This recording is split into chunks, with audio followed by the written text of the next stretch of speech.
રાધે રાધે. આજના આપણા વાર્તાલાપમાં આપ સૌનું સ્વાગત છે. આજે આપણે વૃંદાવનના સંત શ્રી પ્રેમાનંદજી મહારાજના જ્ઞાન સાગરમાં ઊંડા ઉતરવાના છીએ.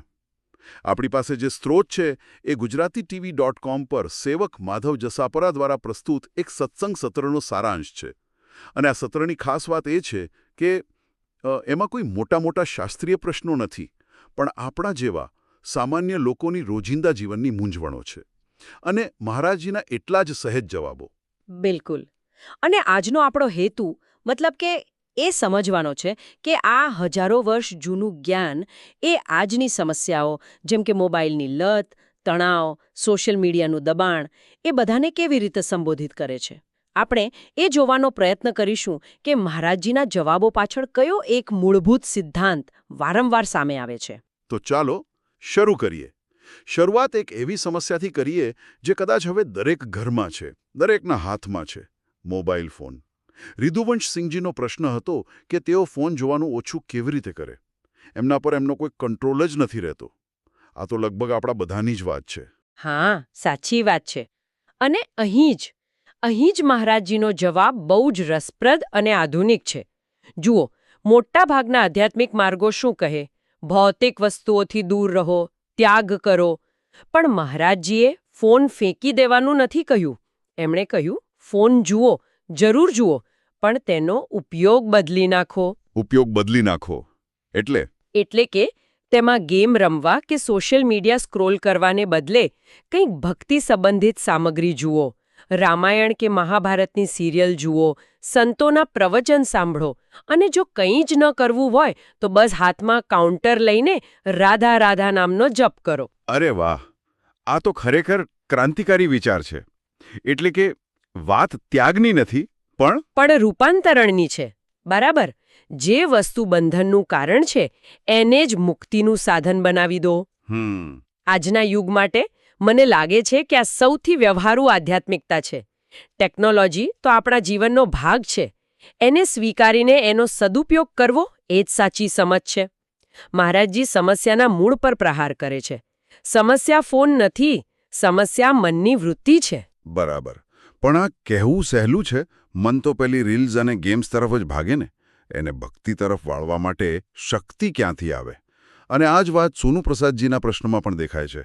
એમણે નકારાત્મક વિચારો, ગુસ્સો, ચિંતા એ બધું દૂર કરવાનો ઉપાય પૂછ્યો. હા, અને અહીં પણ મહારાજજી કેન્દ્રમાં એક જ ઉપાય મૂકે છે: નામ જપ.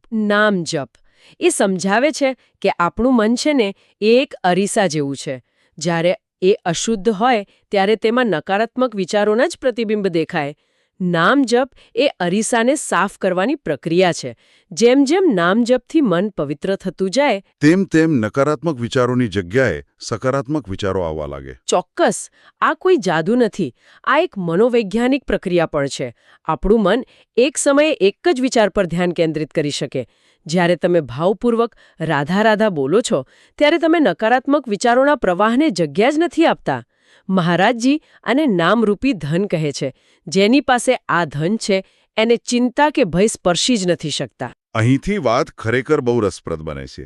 ચાલો માની લઈએ કે કોઈએ નામ જપ શરૂ કર્યો, પણ તરત જ બીજી સમસ્યા આવે: સમાજનો ડર. બિહારથી અંજલિ તિવારીજીનો પ્રશ્ન મને બહુ જ ગમ્યો. એમણે પૂછ્યું કે જો આપણે ભક્તિ કરીશું તો આધુનિક સમાજ, મિત્રો એ લોકો મજાક ઉડાવશે. તો દેખાડો કર્યા વગર ભક્તિ કેવી રીતે કરવી? આજના યુવાનોની આ બહુ મોટી મૂંઝવણ છે. ખૂબ જ વાસ્તવિક ડર છે આ. અને મહારાજજીનો જવાબ ભક્તિનો સાચો અર્થ સમજાવે છે.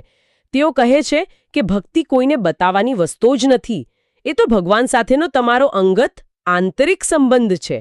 એમને તમારા ભાઈ માનો, પિતા માનો, મિત્ર માનો. શું તમે તમારા મિત્ર સાથે વાત કરવા દુનિયાની પરવાનગી લો છો? ના, બિલકુલ નહીં. બસ. અને જો સમાજનો બહુ ડર લાગતો હોય તો મનમાં રાધા રાધા જપો. કોઈને ખબર પણ નહીં પડે. એમણે એક બહુ ધારદાર વાત પણ કહી છે. હા, અને એ વાક્ય તો ખરેખર વિચારવા જેવું છે. એમણે કહ્યું, લોકો ગંદા આચરણ કરવા માટે શરમ નથી કરતા, તો આપણે સારા કામ માટે કેમ શરમાવવું જોઈએ? વાહ. માની લીધું કે ભક્તિ આંતરિક છે, સમાજની પરવા ન કરવી. પણ આપણને અંદરથી કેવી રીતે ખાતરી થાય કે આપણી પૂજા ભગવાન સુધી પહોંચી રહી છે, કે આપણે સાચા માર્ગ પર છીએ? નોઈડાથી શિવાંગીસિંહજીનો આ જ પ્રશ્ન હતો. અને આનો જવાબ પણ જુઓ, આંતરિક અનુભૂતિ પર જ આધારિત છે. મહારાજજી કોઈ ચમત્કાર કે બાહ્ય સંકેતની વાત જ નથી કરતા. તેઓ કહે છે કે જ્યારે પૂજા કરતા કરતા તમારા હૃદયમાં શીતળતા, શાંતિ અને પ્રેમનો ભાવ જાગે, મન પ્રસન્ન રહેવા લાગે, ત્યારે સમજવું કે તમારી પૂજા સ્વીકારાઈ રહી છે. એમણે એક બહુ જ સુંદર ઉદાહરણ આપ્યું. માતાનું ઉદાહરણ ખરું ને? હા, જે રીતે એક માતા પોતાના બાળકને નવડાવી ધોવડાવી સુંદર કપડાં પહેરાવીને ખુશ થાય છે, તેવું જ સુખ જ્યારે તમને ઠાકુરજીની સેવા કરીને મળે તો બસ એ જ સ્વીકૃતિની નિશાની છે. બધો ખેલ ભાવનો છે. પણ હૃદયમાં શીતળતા એ તો બહુ વ્યક્તિગત અને સૂક્ષ્મ અનુભવ છે. કોઈ કેવી રીતે ખાતરી કરી શકે કે તે મનનો વહેમ નથી પણ સાચી આધ્યાત્મિક અનુભૂતિ છે? સારો પ્રશ્ન છે. જુઓ, આ કોઈ એક દિવસની ઘટના નથી. આ ધીમે ધીમે થતું પરિવર્તન છે. જો ભક્તિ સાચી દિશામાં હશે તો તેની અસર ખાલી પૂજાના સમયે નહીં, પણ તમારા 24 કલાકના જીવનમાં દેખાશે. તમારો સ્વભાવ શાંત થશે, ગુસ્સો ઓછો થશે, લોકો પ્રત્યે કરુણા વધશે, જીવનની નાની મોટી મુશ્કેલીઓમાં પણ મન સ્થિર રહેશે. જ્યારે અંદરનું જગત બદલાવા લાગે ત્યારે સમજી લેવું કે સંદેશો યોગ્ય જગ્યાએ પહોંચી રહ્યો છે. આ તો થઈ અંગત જીવનની વાત. પણ જ્યારે આ આધ્યાત્મિક અભિગમને આપણે આપણા વ્યવસાયમાં લઈ જઈએ ત્યારે શું થાય? ખાસ કરીને ડોક્ટરી જેવા વ્યવસાયમાં જ્યાં દબાણ બહુ વધારે હોય. ડોક્ટર હરીશ ગ્રોવરજીનો આવો જ એક પ્રશ્ન છે. તેમણે લાખો દર્દીઓની સેવા કરી છતાં મનમાં એક ખાલીપો અનુભવી રહ્યા છે. અને મહારાજજીએ એમના કાર્યને એક અદ્ભુત દ્રષ્ટિકોણ આપ્યો. એમણે કહ્યું કે તમે બીજાના પરિવારોને સાજા કરીને સુખ આપી રહ્યા છો, એટલે ભગવાન તમારા પરિવારનું ધ્યાન રાખશે. એની ચિંતા છોડી દો. અને 2 મુખ્ય સલાહ આપી. 1, દરેક દર્દીને પોતાના પરિવારનો સભ્ય ગણીને પ્રેમથી સારવાર કરો. અને 2, જે ગરીબ દર્દીઓ છે, જેમની પાસે પૈસા નથી, એમની નિઃશુલ્ક સેવા કરો. આ પરમાર્થ જ તમારા ખાલીપાને ભરશે. આ તો જાણે ગીતાના કર્મયોગ જેવી વાત થઈ નહીં? બિલકુલ. તમે એકદમ સાચો શબ્દ પકડ્યો. કર્મયોગ. ફળની આશા રાખ્યા વગર પોતાની ફરજને જ ઈશ્વરની પૂજા બનાવી દેવી. ડોક્ટર ગ્રોવર માટે એમનું ક્લિનિક જ મંદિર બની જાય અને દર્દી ભગવાનનું રૂપ. જ્યારે કર્મ આ ભાવથી કરવામાં આવે ત્યારે તે માત્ર નોકરી નથી રહેતી, પણ એક ઉચ્ચ સ્તરીય સેવા યજ્ઞ બની જાય છે. ડોક્ટરની વાત તો સમજાય કારણ કે સેવાનું ક્ષેત્ર છે. પણ રાજકારણ એ તો સાવ અલગ જ ક્ષેત્ર છે. ત્યાં સત્તા, પૈસા, ભ્રષ્ટાચારનો મોહ બહુ મોટો હોય. શગુનજી, જે રાજકારણમાં છે, એમણે પણ માર્ગદર્શન માંગ્યું. ત્યાં આ સિદ્ધાંત કેવી રીતે લાગુ પડે? મહારાજજીનો ઉપદેશ ત્યાં પણ અટલ રહે છે. એમણે શગુનજીને કહ્યું કે રાજનેતા માટે સમાજ જ ભગવાનનું રૂપ છે. જનતા જનાર્દન. સમાજની સેવા એ જ ઈશ્વરની સેવા છે. જો કોઈ રાજનેતા આ ભાવથી કામ કરે, પ્રામાણિકતાથી નીતિઓ બનાવે, તો એનું રાજકારણ પણ આધ્યાત્મિક સાધના બની જાય. પડકાર મોટો છે, પણ સિદ્ધાંત એ જ છે. નિસ્વાર્થ સેવા. અને સરકારી નોકરી કરતા સંદીપ સારસ્વતજીનું શું? ત્યાં તો સીધી સેવા કરતા કાયદા નિયમોનું પાલન વધુ મુખ્ય હોય છે. સરકારી અધિકારી માટે કર્મયોગ એટલે કાયદાનું શાસન સ્થાપિત કરવો, પ્રામાણિકતાથી પોતાની ફરજ બજાવવી અને ભ્રષ્ટાચારને રોકવો એ જ એમની સૌથી મોટી રાષ્ટ્રસેવા અને ઈશ્વર સેવા છે. જ્યારે તેઓ કોઈ ફાઇલ પર સાચા નિર્ણય સાથે સહી કરે છે ને, ત્યારે તેઓ માત્ર નોકરી નથી કરતા, પણ ધર્મનું પાલન કરે છે. એટલે જુઓ, ત્રણેય કિસ્સાઓમાં મહારાજજી દુનિયાથી ભાગવાનું નથી કહેતા, પણ દુનિયામાં રહીને પોતાના કર્મને જ ભક્તિ બનાવવાનો માર્ગ બતાવે છે. આ બધી સાધનામાં ગુરુની ભૂમિકા ખૂબ જ મહત્વની ગણાય છે. મહારાષ્ટ્રથી ગોપાલજીએ એ જ મુદ્દા પર પ્રશ્ન પૂછ્યો છે કે એવા કયા કર્મ કરીએ જેથી ગુરુને આપણા પર આનંદ થાય? હા, અને લોકો સામાન્ય રીતે શું માને છે કે ગુરુને મોંઘી ભેટ આપવાથી કે શારીરિક સેવા કરવાથી પ્રસન્ન કરી શકાય. પણ મહારાજજી સ્પષ્ટ કહે છે કે ગુરુને આ બધામાં કોઈ રસ નથી. ગુરુ ત્યારે સૌથી વધુ પ્રસન્ન થાય છે જ્યારે એમનું શિષ્ય ખરાબ આચરણ, વ્યસન, ખોટી આદતો એ બધું છોડીને ભગવાનના ભજનમાં અને ગુરુની આજ્ઞાના પાલનમાં લાગી જાય. એટલે કે શિષ્યનું શુદ્ધ આચરણ એ જ ગુરુની સાચી દક્ષિણા છે. બરાબર. ગુરુ એક માળી જેવા છે. એમને ફૂલહાર ચઢાવવાથી એટલો આનંદ ન થાય જેટલો પોતે રોપેલું બીજ ખીલીને ફૂલ બને ત્યારે થાય છે. અને આજ્ઞાપાલનથી ગુરુકૃપા તો મળે, પણ ક્યારેક એનાથી અહંકાર પણ આવી શકે છે કે જુઓ હું કેટલી સાધના કરું છું. શિવેન્દ્ર યાદવજીએ આ જ અહંકારને ઓગાળવાનો ઉપાય પૂછ્યો છે.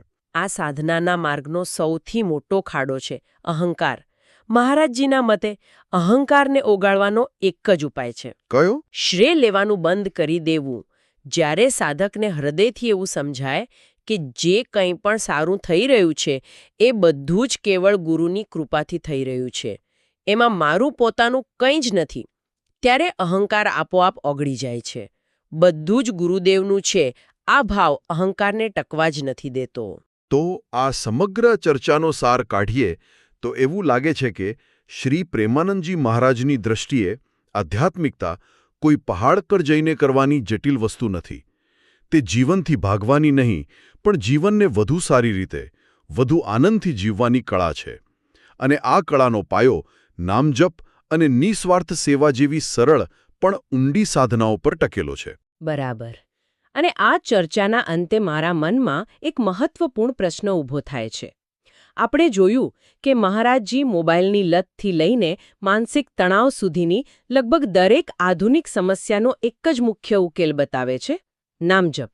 તો વિચારવા જેવી વાત એ છે કે શું આજના વિક્ષેપો, માહિતીના ઘોંઘાટ અને સતત ભાગદોડથી ભરેલા યુગમાં નામજપ જેવી એક અત્યંત સરળ, લગભગ પ્રાચીન લાગતી ક્રિયા જ પોતાના મન અને આત્માને શાંત કરવા માટેનું સૌથી શક્તિશાળી અને કદાચ સૌથી ક્રાંતિકારી પગલું હોઈ શકે છે. આ એક વિચાર સાથે આપણે સૌને છોડી જઈએ છીએ.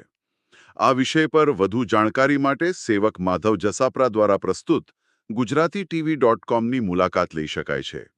જો આપને અમારો આ વાર્તાલાપ ગમ્યો હોય તો અમારી ચેનલને લાઇક કરો, તમારા મિત્રો અને પરિવાર સાથે શેર કરો અને સબસ્ક્રાઇબ કરવાનું ચૂકશો નહીં. અને હા, તમારા અભિપ્રાય અને પ્રશ્નો અમને નીચે કોમેન્ટ બોક્સમાં લખીને જરૂર જણાવજો.